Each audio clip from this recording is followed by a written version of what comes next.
Welcome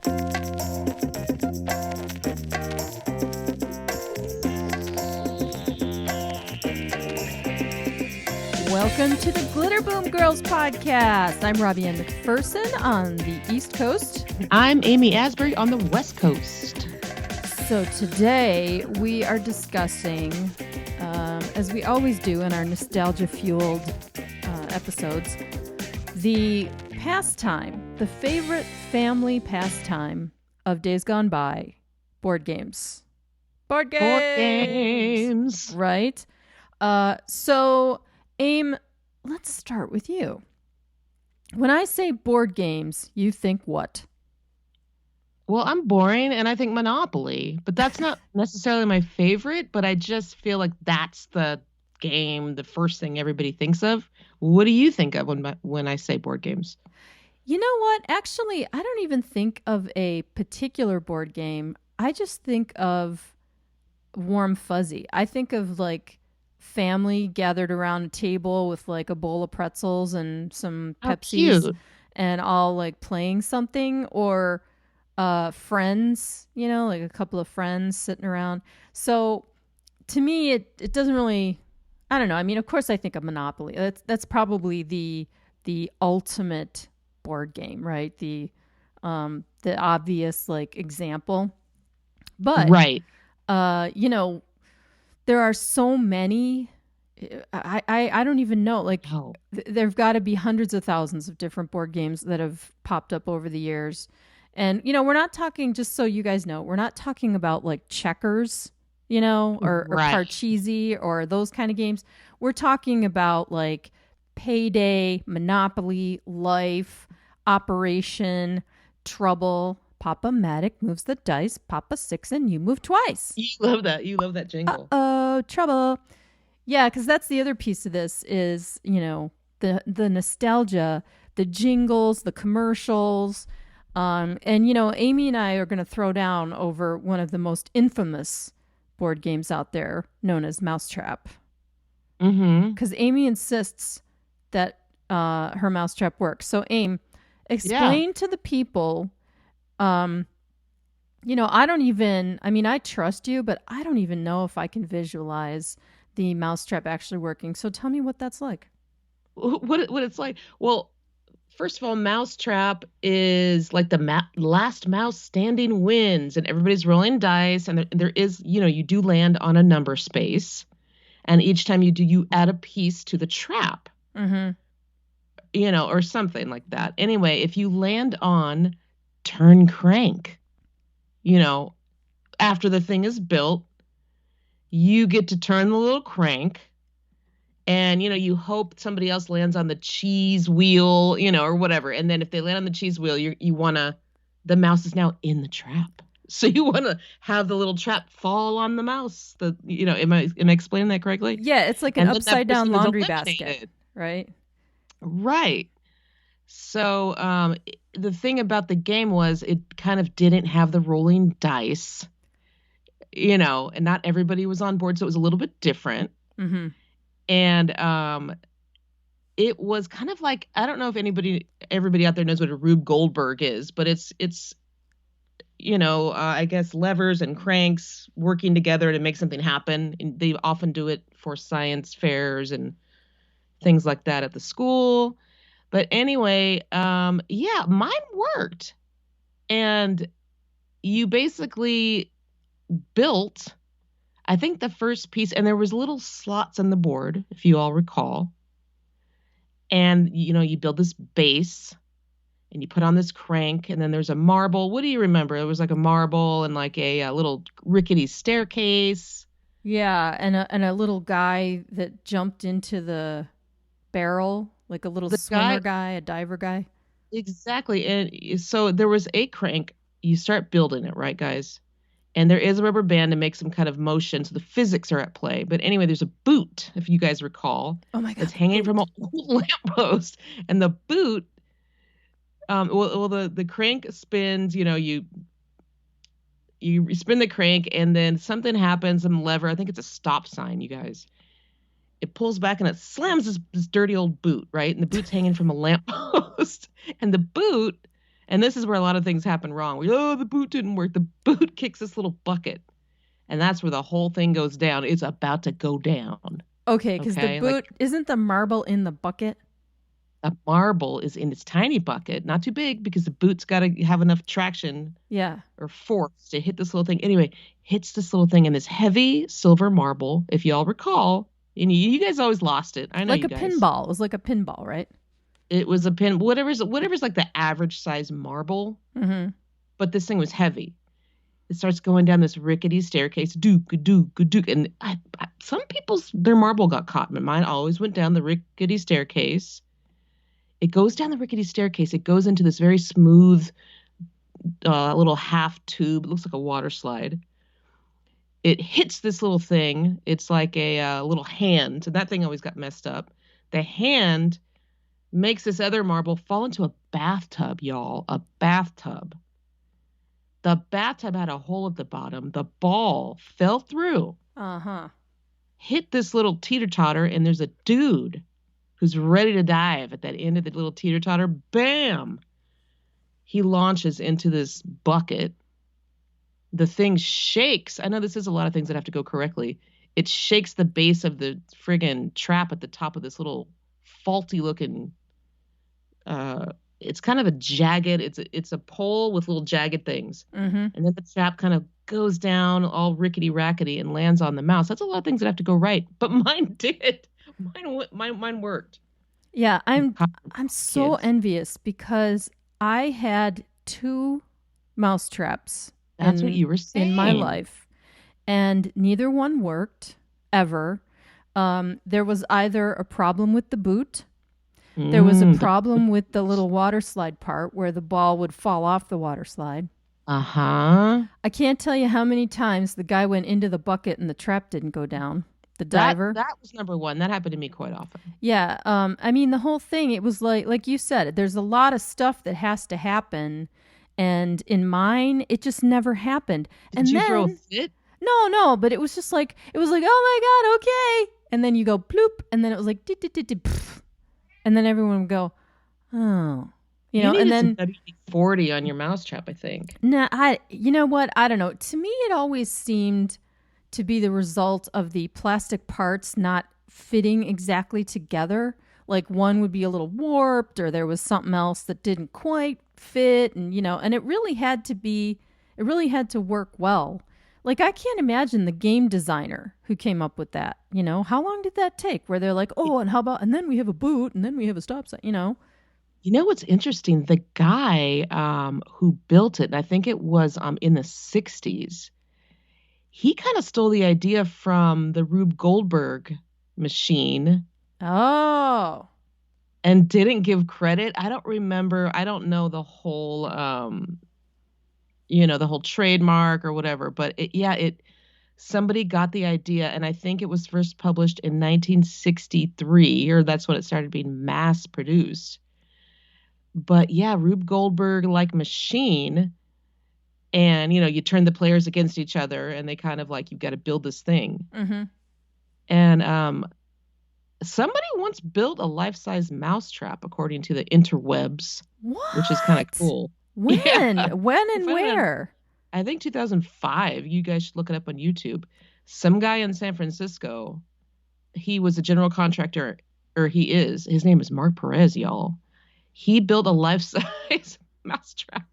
Oh my God. Okay, so we got to find that video, and we'll put it, in case you guys don't know, we actually have a YouTube channel for Glitter Boom Girls, and we have a whole playlist of like stuff that we talk about and additions. So we will put the life-size mousetrap in there. And there are also videos of the old game actually working, like people doing it. So we'll put it on there. But yeah, let us know, maybe we'll do like a little a poll or something on an Instagram story about, did your mousetrap work? Because, to me, it was a huge crushing disappointment because I love stuff like that. I thought that those kind of intricate games and, where you get to build something and all that, like, I thought that was pretty cool. Me too. And I love the idea of production. I kind of felt that, which is why I did like Monopoly, because okay, I'm acquiring something. Mm-hmm. I don't like just to waste time. I've always thought like, oh, we're gonna sit here, like I want to be doing something. Yeah. Yeah. So I did like that there was something to be built. There was something that had to work. I liked Right. that Right. idea. It And the wasn't guy, like, oh, sorry, go yeah, ahead. it wasn't just like Chutes and Ladders where I keep falling down a damn slide because I stole some cookies out of the cookie jar and now I slid down the big slide at the bottom and I broke the cookie jar. Whatever. Right, right. Like I was going to say, when you had a game board that had any type of 3D stuff on it, whether it was like Life had the little mountains and, it was like a little relief map, or Mousetrap where the game board was actually like 3D, Uh-huh. whenever, and even in Life where you had little hotels and, and you'd sort of make the board 3D as you played, or no, Oh, Monopoly, I'm Monopoly, sorry. yeah. Yeah. Right. Um, I think that those games were always infinitely more interesting to me than the ones where it was just, roll the dice and go dit dit dit with a piece, and then dit dit dit, and it was flat. Like if Candyland was a 3D game, holy cow, that would have been the end all be all for me. But and I loved Candyland when I was real little. But as I got older, I just found myself wishing that it was a more exciting 3D toy. I'm not sure what that's about. I don't know. What do Well, you think? I know what it is about, actually, believe it or not. Candyland and Chutes and Ladders and games like that were actually made for young kids because it did not require any thinking, really. You just follow directions. Mm-hmm. Mm-hmm. Yeah, So and the you can actually parts weren't play, that tiny. Yeah. yeah, you played with little kids because there was no strategy. So there's certain games where they purposely did not have strategy so you could include young kids. Mm-hmm. Yeah, That's what that was about. that's a good point because uh, and I think too, when you get a little older, your attention span just kind of requires something that's a little more complex, and you said the word strategy, which of course makes me think of Stratego, right? And you had those kind of games like the war games A lot of like war games. Uh-huh. Stratego and Risk. What was the other one? There's so many. Battleship, even. Yeah, you sunk my battleship. Yeah, Battleship, I liked Battleship a lot, but I had a lot of anxiety about Battleship, cuz if somebody, if you guys don't remember, okay, Battleship, it was like two laptops, right? With the backs against each other. I So love that setup. I yeah. love that setup. It's like I'm eating cereal and no one could read my box, and then Yeah. that's what I felt like. I love the idea that only I could see my screen. I felt like Yeah. such a, And it was kind world of leader. it was like bingo in a way because you'd had this again, the 3D thing. You had this little each of you had a little battleship and it had little prongs in it and the You board. had 5 battleships. There Oh, was the you big did? Oh, I don't remember that. I just remember girl. having one. You had this big 5 slot one. You had 2 3 slot ones, one 4, and then one little baby one that you could hide and no one could Oh, ever find it because it was only okay, two even spaces. better. Yeah, yeah. So you'd place them in the holes, and you would decide where they would go, but it was a grid. So it was like Right. numbers down the side and letters across or however that was. And then you would basically play bingo. So if Amy was on the other side, she would place all her ships and I would be like B4. And if there was if her battleship was not touching B4, then what would happen? I would have to Then put it's a miss. And then you have to put a little you on your side, you put a little white peg like, all right, she's not there. But once right, you hit right, me, right. it's either a hit or a miss or something like that. When you hit me, it's a red peg. So then on your side, you start to graph where my battleship is. You're like, ooh, but you can't figure out if it's horizontal or vertical when you first get the first hit. You're like, which Right, way or is if this it's thing the big one turning? with the 5 pegs or the little one with the 1 peg. Yeah, like With the cuz 2 pegs. When you hit that 5 peg, you're like, ha right, ha, you sunk my battleship. Yeah, and then Mhm. on your side, you put when they hit you, you put the little peg in the battleship. So it was like if it's the Correct. big one, it was like ding It's a ding ding. bomb. Yeah, so it was This kind bitch of hit my battleship. Yep. it was a fun game. I liked I did that like game a lot. Battleship. Yeah. Yeah, we should play Battleship sometime. That'd be You know cool. what? Yeah, and Battleship, that was definitely strategy because you're guessing where these things would be. Where would she put her battleship? But games like Candyland, I do think there was a place for them. Games like that, and Candyland in particular, was designed by somebody who was recovering from polio in a hospital. And it was made for kids in the ward in the hospital. Like these kids are bored and they're sitting there and they don't have strategy skills. They're recovering from polio. So games like that, they actually brought them into children's wards and hospitals. And it was something you could do while you're on medication. You're all miserable and you're like, oh yeah, Yeah. Yeah. this is fun and pretty, and I'm gonna move my little guy into the chocolate chip whatever world. But yes, when you were at the house and you're like, I want to beat up my brother. Well, you know what? I can't do that, so let me just sink his battleship. Well, speaking of those games that weren't really full of strategy, games like Candyland. So much to my dad's dismay, and I think I mentioned this in a previous episode, we were talking about something, but there was a board game back in the early 70s called Scooby Doo. Where Are You? And I'm not sure how I acquired this game. It was probably a Christmas present. I was going to say, yeah, Grandma Helen bought it for you. I guarantee. It could have been Grandma Helen for sure. But I was super into Scooby Doo, really, really into Scooby Doo, and I loved all those kind of cartoony, ghosty things, and Halloween. It was always my favorite thing, right? So this game, all it is a spinner. You take your middle finger and you go and you spin the spinner. But spinners were so fun. Yeah, and then the spinner would tell you how many spaces to move, and you had these little pieces, so you would go like 1, 2, 3, or whatever, and some of the circles had a little instruction on it. Oh, of course. But the weird thing about the game, though, was now Scooby-Doo, the show, is all about solving a mystery, right? And it's always the old farmer down the road or whatever. But, oh no, it was Old Man Jack the whole time, Mm-hmm. Yeah.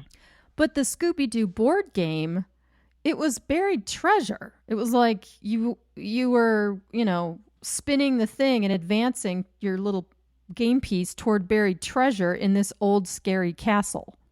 So, it's kind of like, why? Well, they finally gave them something. They never got paid for all this work they did. They finally get something like, let's give these kids, let's throw them a bone. I didn't understand it. They need new outfits. For one, they've been wearing those outfits for 6 years. Let's buy Fred a new ascot. Let's buy Daphne a new headband. Let's get Velma, for goodness sake, out of that turtleneck. Yeah. Velma's in the deep south. It's hot. It's humid. You know what? Let's give him some treasure. But it's an iconic thing too. Like I can't imagine Freddy with a different ascot. I know that would be. I just can't. So, but anyway, I was in love with this game, and I was probably 5 or 6 years old, and I don't know why, but I latched on to my dad, and I made my dad sit down and play this horrible, boring game with I know me. Why, because dads always say yes. Moms are like, no. Oh no, my dad didn't always say yes. Dad said yes to playing with their kids. That's why. No, my dad would be like, maybe later. He was the king of walk it off and maybe later. Okay. But Daddy, I want to play Scooby-Doo, So it was years later that he would confess to me that every time he heard, or he'd see me coming with the thing under my arm, and he would just be like, oh. So it's a joke to this day with my dad about the horrible Scooby-Doo board game. But I've been stalking it on eBay because, you look for these things that you had when you were a kid. I don't know. Why do we do that? Is it like rebuilding our childhood? What do you mean why? I buy everything and I display it. And when I see it, I get a burst of joy. Right? That's why. Right. Yeah. Yes. I don't know. It's kind of, yeah. It's joyous because you recreate that feeling even if it's not real. Right. And you walk around all day and you look and you're like, oh my gosh, this is that. It raises your energy and your vibrations and you get all joyous. Right. Even looking at the pictures for me, like when you're looking at a listing on eBay of some old toy that you had long lost.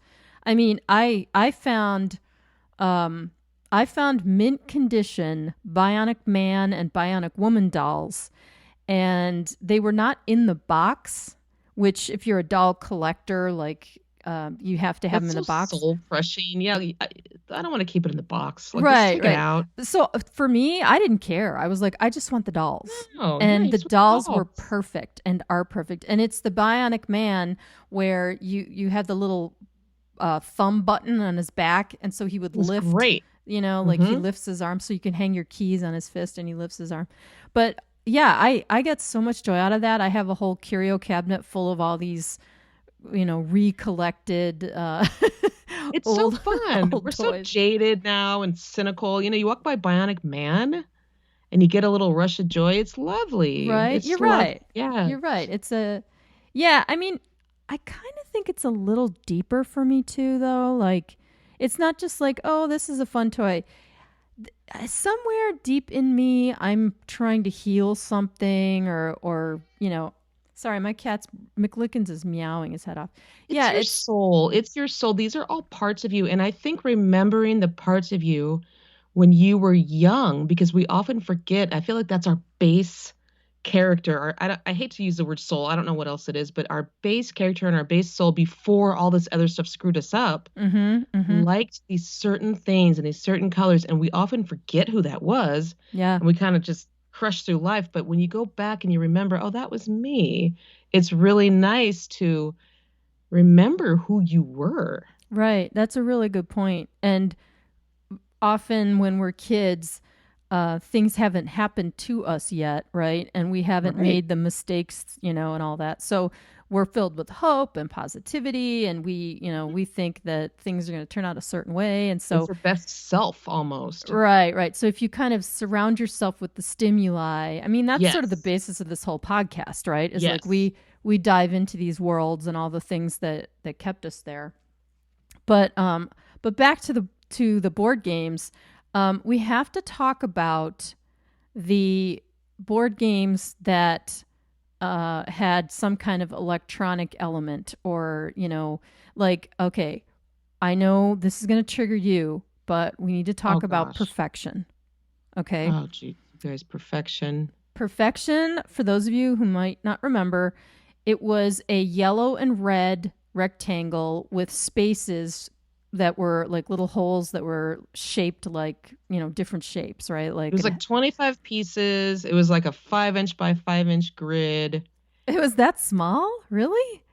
Yeah. It was a Wow. Oh, that's square. funny. You I thought it was pushed bigger. down the board. Mm-hmm. And when the time ran out, there was a timer, which is just awful. The Right. board sprang up.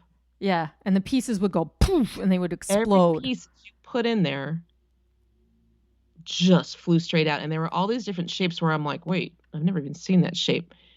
Do you remember the shapes? I remember a half moon. I remember a star. I remember a circle. I remember, wasn't there like a rhombus or something? You know And what's funny, you guys? There was an a lightning X. bolt. Remember the X was so hard, and then there was also like a there was an asterisk. How do you say that word? Asterisk.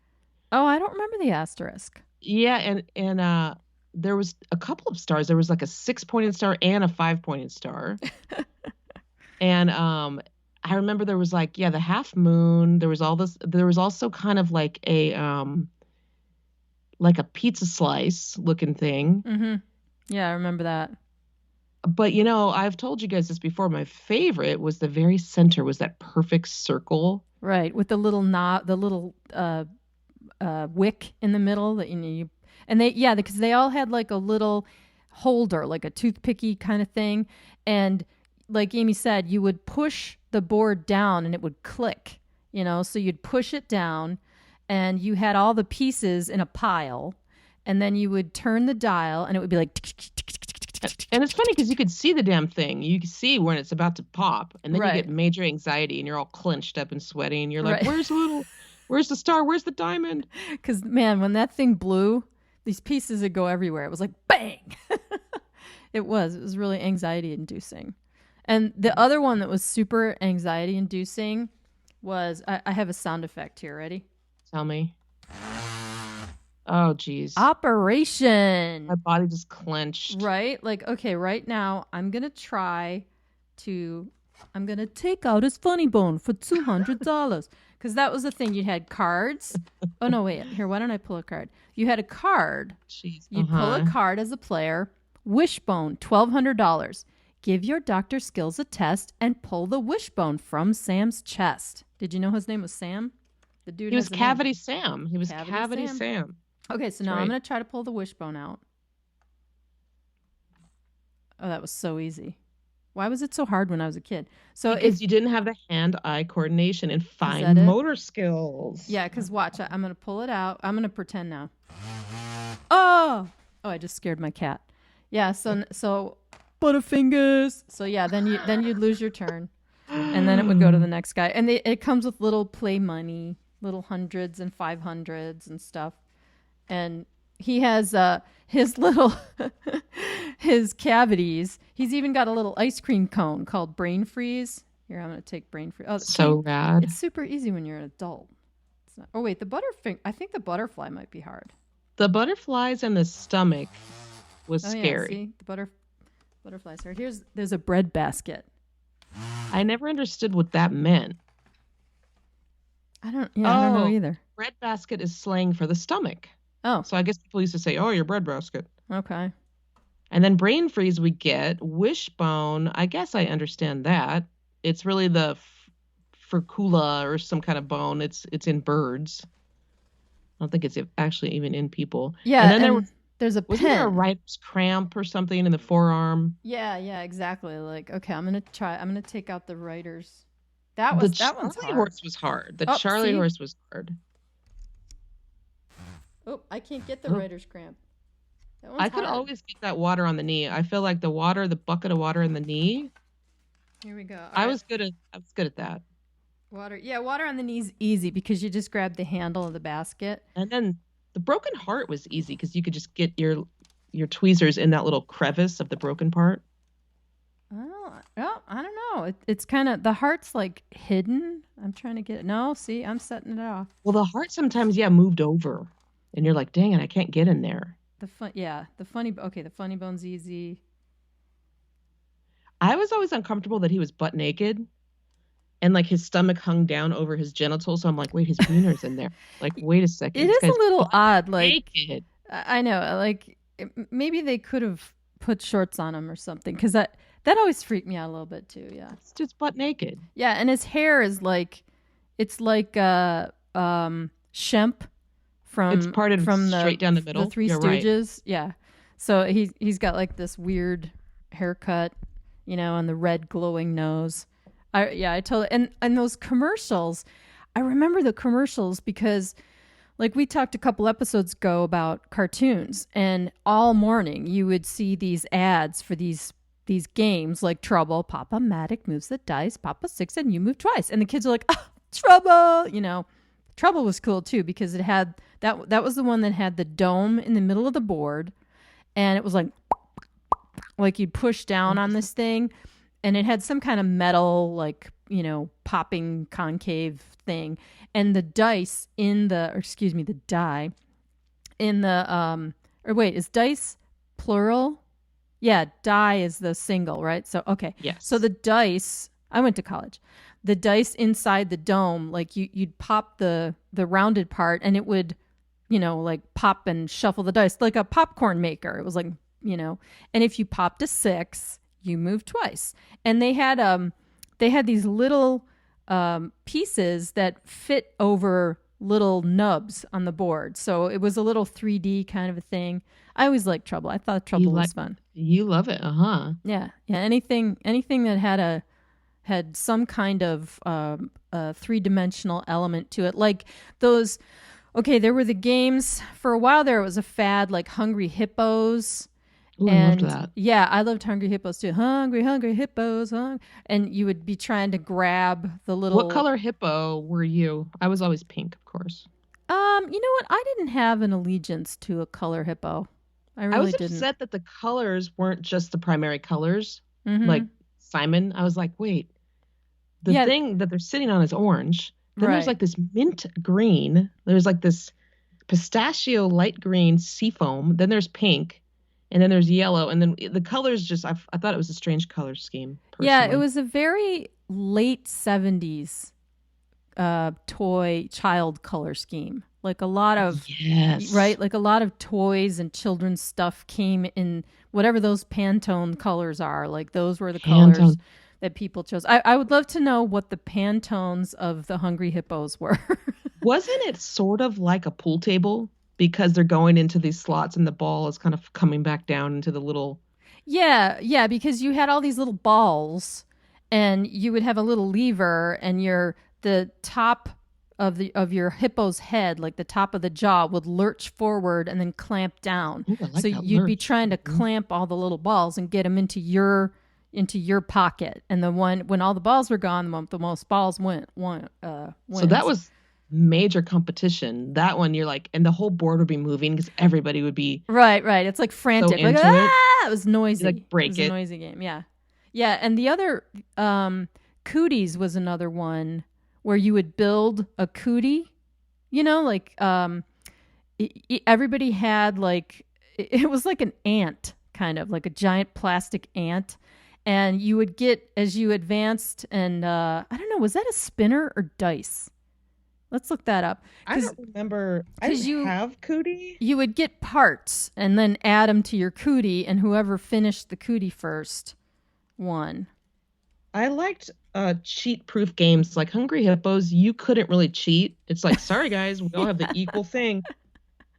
Ew, you guys! I looked up Cootie and it showed me like an actual louse, a body louse. I was like, oh yeah, that's a Google hazard. I didn't know there was an actual thing. I just thought it's something we said, like you have cooties, but Cootie. As usual, the modern version of the game is so half-assed. I don't even want to I can't stand the modern. Well, it's funny when you look it up. Like if you look it up on Amazon, you also see the Ants in the Pants game, which I totally forgot about until I just saw it now. That was a weird game. It was a weird game because it was some guy's pants and he wasn't in them or something. Right. It was like it was like an empty bucket of pants, like these pants with the suspenders. And then somehow, what did you do? Did you throw the ants in there, or how did the ants get in there? Girl, I don't know. Was it like a slingshot or something? Or yeah, I gotta look up Ants in the Pants because I totally forgot about that game. I didn't have any of those little cute games like Ants in the Pants, and there was something like Cherry-O or something where there's a tree. I didn't have the little preschool games like that. But I do think about, how we were kind of making fun of like, oh, checkers is so boring.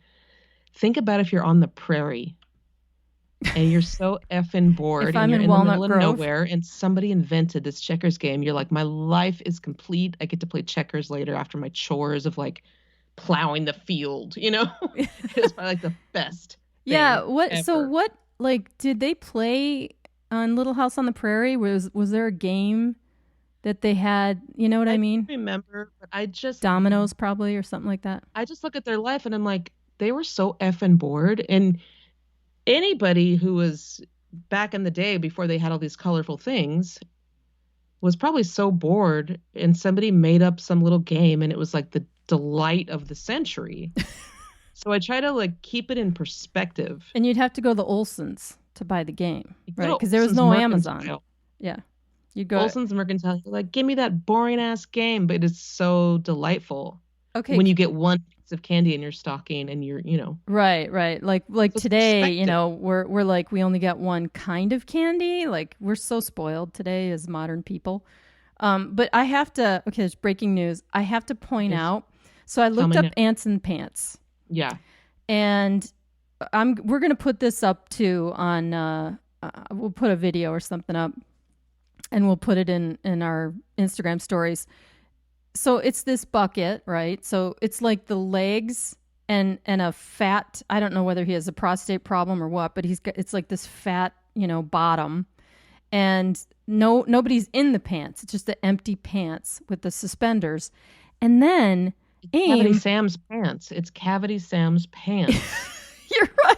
It's totally Cavity Sam's pants from Operation. He left his pants in the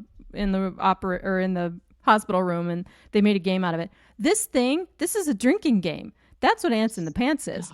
It's quarters, because it's totally quarters. So you have all these little plastic ants, primary colors, yellow, blue, red, and green. Very happy about that. Right. Go on. Pantone primary. And then what you would do is the ants look more like crickets than actual ants. Like if you look at the thing, it's more like a cricket or a locust or something. And you drop those, you're like, ah. Uh-huh. Right. You would push down on the butt of it and pop it to make it flip like a quarter into the pants. Dude. I mean, this is something you could buy today and make a drinking game out of. And every Bring time to you your don't dorm. Right? Exactly. I mean, I wonder, like, I could see my parents when I was little, you know, like after I went to bed, taking my ants in the pants game and being like, all right, everybody, round table. Okay, one shot, you missed, you know. I could totally see that. Yeah, so that's wow, that's a shocker to me. And now they have all kinds of different ones, but now they have I don't know, is this a drawing, or the pants look the same? Oh, there's a SpongeBob SquarePants Ants in the Pants. Oh, now that's interesting. How do ants live underwater? You know, they should have done like sea snails or something that right makes sense to me. But that's all right. Like some other. Nope, they're ants. There's an Oscar the Grouch one. Ants in the Can. I do like Oscar the Grouch. That's actually a great idea. Right? These are. I'm serious. It's just quarters. Yeah, just quarters. That's interesting. So you know what happened there? Some guy at Milton Bradley is who made it. So some guy at Milton Bradley, he's sitting there one night playing quarters, and all of a sudden he goes, damn, you know what? I can bring this to my boss tomorrow. And he goes, I got an idea. Writes it on a napkin. Yeah. That's so great. You know, and that was so much less stressful. And I know you love the game of life. Yeah, I do. But I always felt super stressed out about it, as we've discussed before. And I want to know how you didn't get stressed. Well, first of all, I knew it was a game.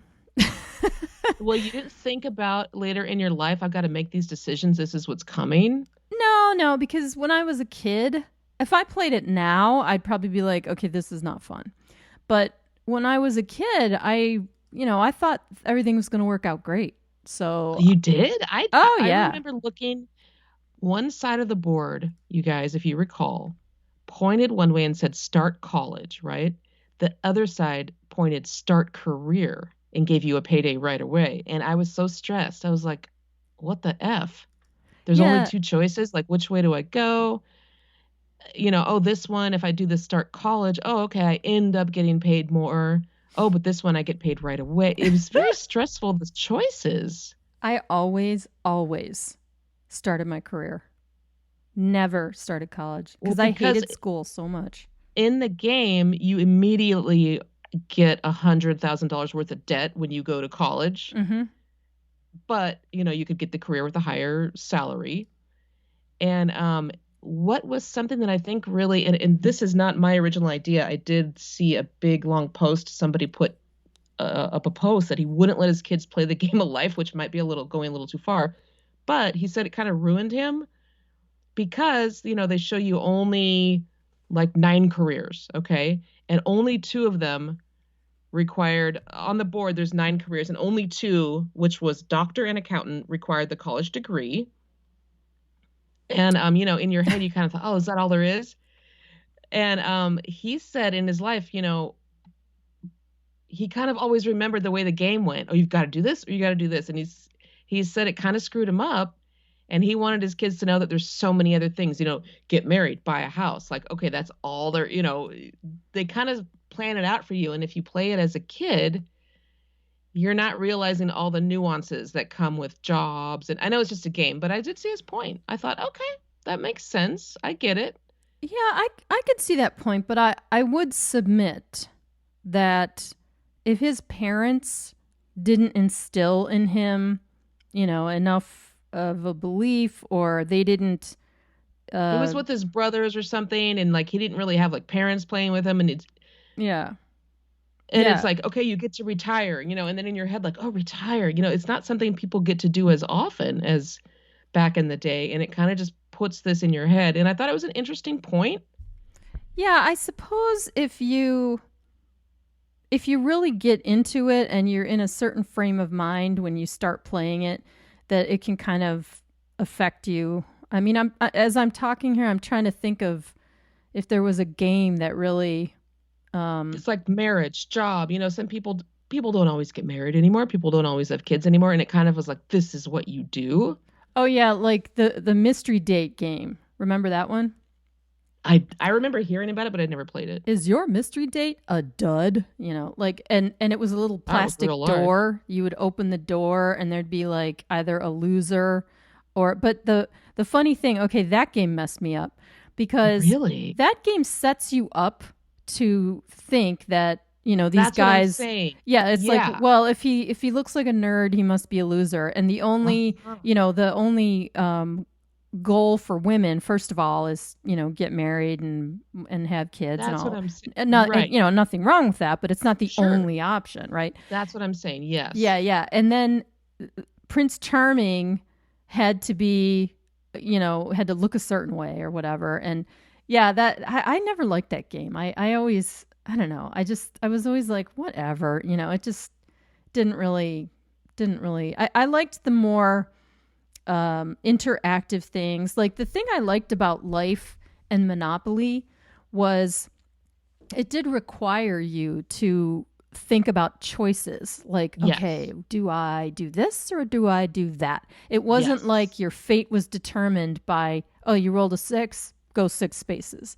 Like you still had decisions to make. It was very capitalist. It was definitely very capitalist. Yeah. But the other reason I was going to say why games didn't give me so much anxiety, I am just not a competitive person.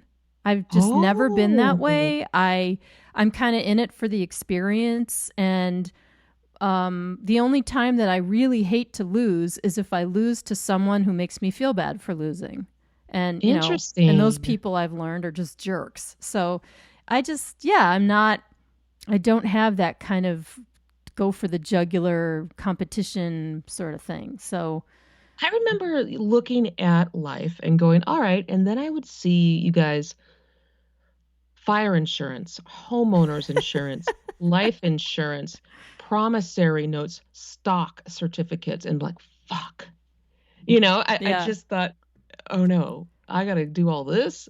And I didn't think, oh, my husband will do it all. I thought, no, I got to do all this, and it made me very nervous. But I did like, okay, millionaire acres, or millionaire tycoon. Like, oh, that's an option. And then there's like the poor farm. I guess that's when you're bankrupt. Right. But, that stuff gave me anxiety. So I just thought like, okay, bankrupt. Wait, that's going to happen to me? I don't know. I guess all the insurance bothered me. I'm like, oh man, I got to think about that. Is that what those brown boxes in the garage are? All those things your parents save all the tax papers. Yeah. Is that what your mom and dad whisper about after you go to bed? And you're like, what's going on? And then there was like, sue for damages. Like, wait, sue for damages. Like, what the F? It's like, this is complicated. I want to just stay a kid. Yeah. Have you seen a game of Life today? Like, are you able to compare? Because I haven't played the game of Life. Oh my gosh, decades, right? So I'm just wondering if today the game's all woke, or and has like different options or I don't know. I don't know what the difference is. Yeah, you guys let us know. I'm gonna look it up right now. Oh, looks like there's a fresh twist. Uh-oh. They say, what's this fresh twist, y'all? You know what it's gonna be, you guys? It's gonna be like some internet, like you're an internet star. Oh yeah. Yeah, like you invented an app or something. You invented an app. That is so funny. Okay, so here it is. It still has the delicious spinner, which was all those colors of the rainbow, which was so right, delightful. And it was 3D. It wasn't like a flat thing with a little arrow. It was like a Wheel of Fortune almost. It was so great. I love that. So apparently, there's a lot less money options. Everything is in the thousands instead of the lowest is 10,000. It goes up to 500,000. Okay. And And then it looks like the college debt like has to have changed, right? Like back in the day, it was like 20,000, and now you said it's like 100 or something crazy. right. Oh my Yeah, gosh! so it says okay, it's a faster game. It goes by faster. The rules are better. You know what, you guys, when you look up this stuff online, okay, everybody starts with 200,000. That's good. Then you get to decide if you're going to college or starting with a job. If you're going to college, you pay the 100, G's before you even spin that wheel. And then when you see, the kids are like, "Oh, I get better jobs." Okay, so it says now they use the cards to pick the careers. Everybody has an equal shot of getting the best paying career. You don't have to worry about getting the right, number of spins.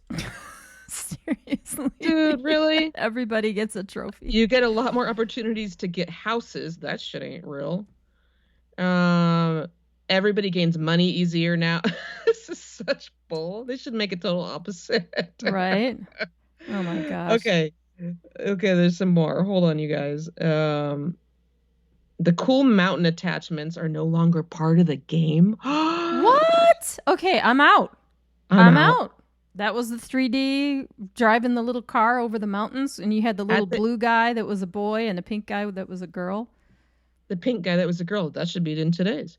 Okay, listen. At the end, you no longer have to guess if you should go to the millionaire mansion or not and pray that you have the most money. Now it's simply the first person to reach the end is just the millionaire. Wow. Wow. It sounds like they just took all the fun Stress out of it.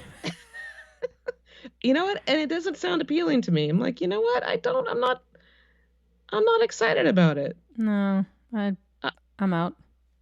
I'm out. You know what? Once they took off those mountains, if I can't go over that with my nice station wagon and my kids in the car, I'm over it. Yeah, exactly. Yeah, so, okay, I want to talk about a game that probably no one else is going to remember except me. All right, what is it? Okay, it was this game called the Arabian Nights Flying Carpet, and it was a board game. And it was you had these little like genie bottle shaped pieces, and it they were made out of wood, and that was your player piece, and you pulled these cards.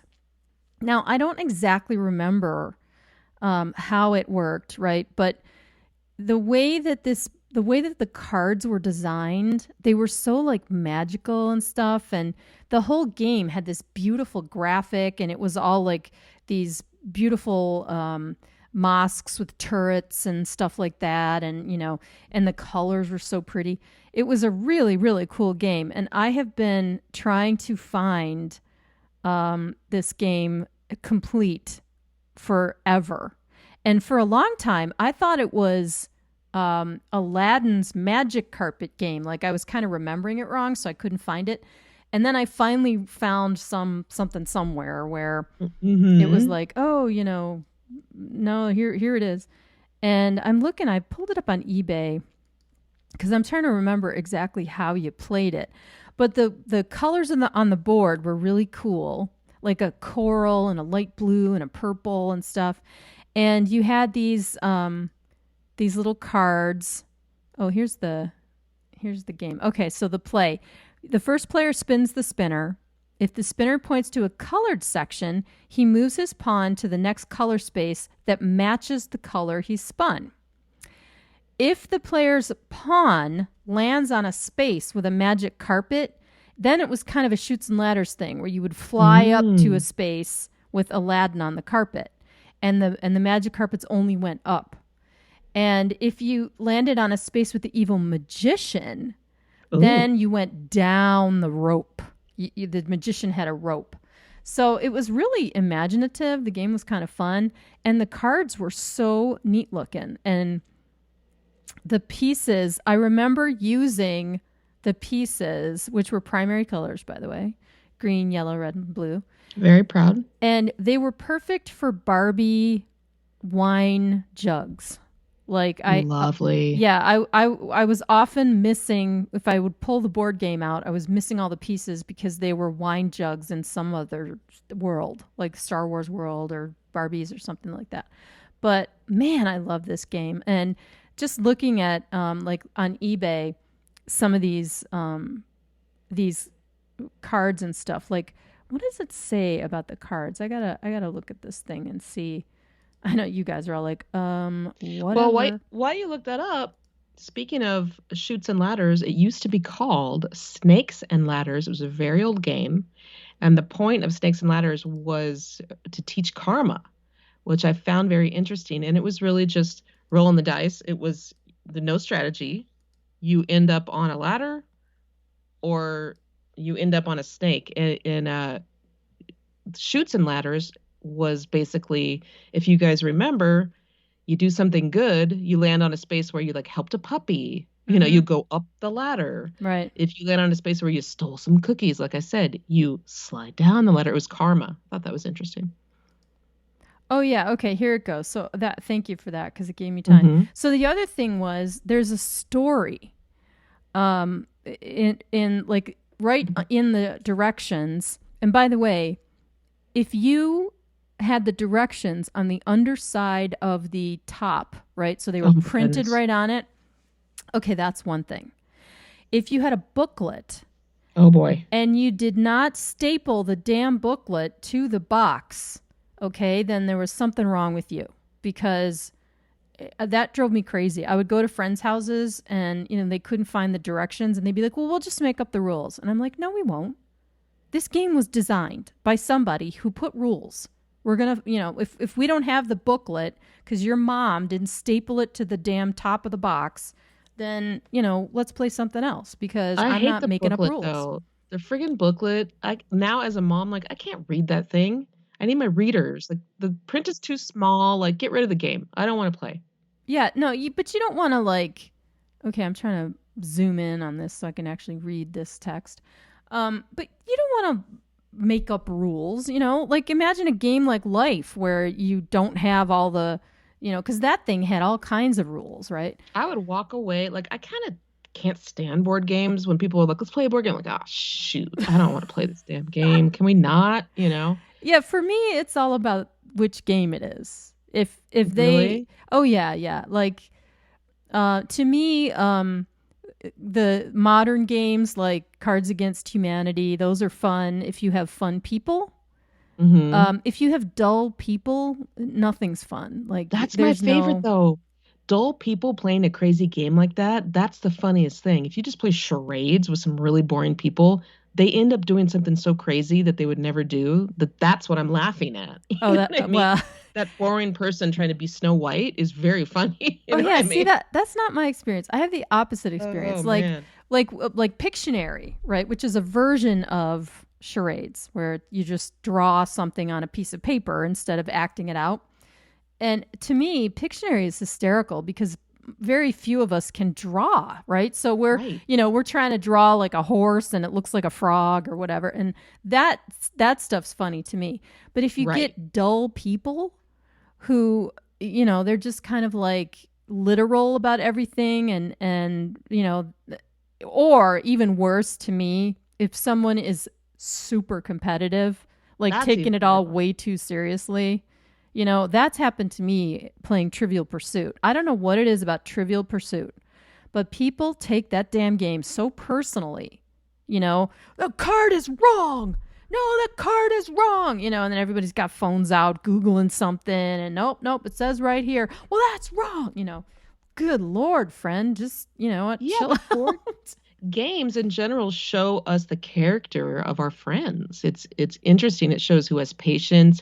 It shows who's a good sport. It shows who's a little bitch. That's true. That's true. Yeah, I would be the one just going, oh, nope, Robbie, you got to go back 5 spaces. And I'd be like, okay. You know what? I'm going to go get some more dip. Like, I just didn't really care. Not, not competitive at all. Well, Yeah. so AIM, as usual, we are out of time. I feel like there's tons more to talk about, so we'll have to cover this topic again, don't you think? I do, because we didn't really get into Monopoly, and now, there's so much. You could do a whole show on Monopoly. Oh, But, yeah. that's probably the most spoken of board game, so maybe us purposely not speaking about it might have even been good. But yeah, board games, everybody go out this weekend and play a board game, or this weekday, whatever day you're listening to us. Well, I wonder, I sort of feel like with, all of the crazy modern times we have, right, where we're all just in and out of each other's lives and families, and we hardly sit down and eat dinner together anymore, and, things like that. I wonder if board games wouldn't be a good thing, like game night. I mean, people start. A lot of people do that now. Right? Yeah, we do all the time. And now everybody is eating together, during the recording of this particular podcast. We've just gotten out of a time when everybody was kind of forced home. Right. So it's different. Things we shall not mention. Yeah. So, it just depends on the times. Yeah. And sometimes when maybe a board game helps a family who doesn't talk very easily, or maybe it's something to do with people who are awkward. They come over and you're like, you know what? I'm going to pull out a board game. It could be a great thing.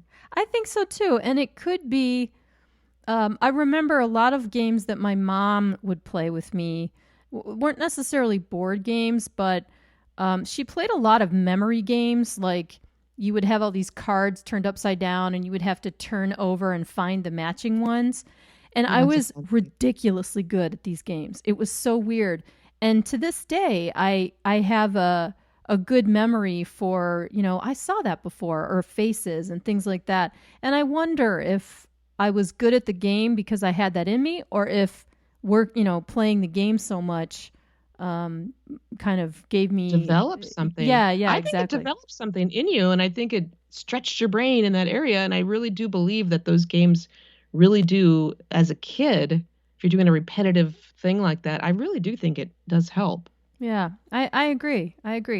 Well, you guys, let us know what games you play. You can always reach us. We're on Instagram, GlitterBeeGirls. We're on Twitter, GlitterBeeGirls. And we also have a website, glitterboomgirls.com. And this podcast, we don't know what you're listening on right now, but we're on Spotify, Apple, Google, you name it, we're there. And you can always just go to our website and listen to it off the website. And AIM, we're on YouTube. Yeah, we have a YouTube channel, Glitter Boom Girls. Yeah, you can always listen there too. So, any you want to wrap us up, AIM, about board games? Everybody go out and play a nice little board game. Go to Target, grab your favorite game. Don't lose the pieces, and remember, staple those directions to the board. Something I never did in my life. Please. We taped it. We would tape it to the board, but I just. All right, thanks you guys for joining us. I'm Robbie-Ann McPherson on the East Coast. And I'm Amy Asbury on the West Coast. Thanks a lot, you guys. See you next time. Bye.